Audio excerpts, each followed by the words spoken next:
NTA ने उन बच्चों का तो री एग्जाम करा जो ईमानदारी से पढ़ के नीट का पेपर दे रहे थे और उनका फटाफट से रिजल्ट भी आ गया। लेकिन हम बच्चों के बारे में कौन सोचेगा जिनके माँ बाप ने दिन रात मेहनत करके किसी तरह से पेपर लीक करा के हम लोग को दिया था कि हम जैसे बच्चे भी कुछ कर जाएं जीवन में, डॉक्टर बन जाएं। हमारे माँ बाप का भी सपना था, मेरा खुद का भी सपना था कि हम डॉक्टर बने, मेरे नाम के आगे डॉक्टर लगे। लेकिन इन पढ़ने लिखने वाले बच्चों को, ईमानदार बच्चों को बर्दाश्त नहीं हुआ, इतनी जलन हो गई। अरे कितने लाखों बच्चे पढ़ के ही पेपर दे रहे थे। अगर हम जैसे 40-50 बच्चे बिना पढ़े बन जाते डॉक्टर तो किसी का क्या बिगड़ जाता।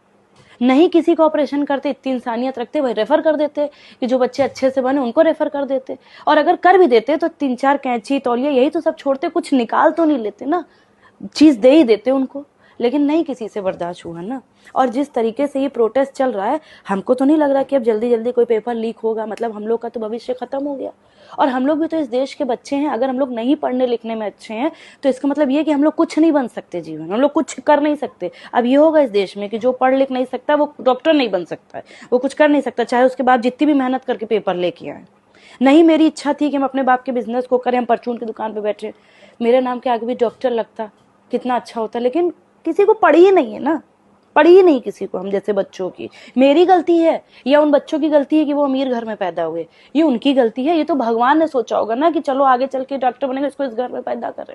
अगर हम जैसे बच्चे डॉक्टर बन जाते तो हम लोगों के अंदर कॉन्फिडेंस आता कि ये भी तरीका है डॉक्टर बनने का, तो हम अपने बच्चों को भी ऐसे ही डॉक्टर बनवाते हैं। लेकिन नहीं होने दिया। पूरी एक हम लोग की जनरेशन खराब हो गई। अब हम लोग का क्या भविष्य है, कोई सोच रहा है इस बारे में? और सबसे बड़ी बात यह है कि जो पेपर लीक हुआ था, ये बात कैसे लीक हो गई? इतनी मेहनत से पेपर लीक हुआ तो ये बात किसने वहां तक पहुंचा दी कि पेपर लीक हुआ है? हम चाहते हैं कि इसकी भी जांच हो कि ये बातें कैसे बाहर आ रही है। लीक तो लीक होता है, चाहे पेपर लीक हो चाहे बात लीक हो। ये कैसे लीक हो गई बात? क्योंकि जहां तक हमें लग रहा है कि भाई सरकार तो नहीं है इसमें जांच करेगी कि पेपर लीक हो रहा है कि क्या हो रहा है, तो ये किसने पहुंचाई वहां तक बात?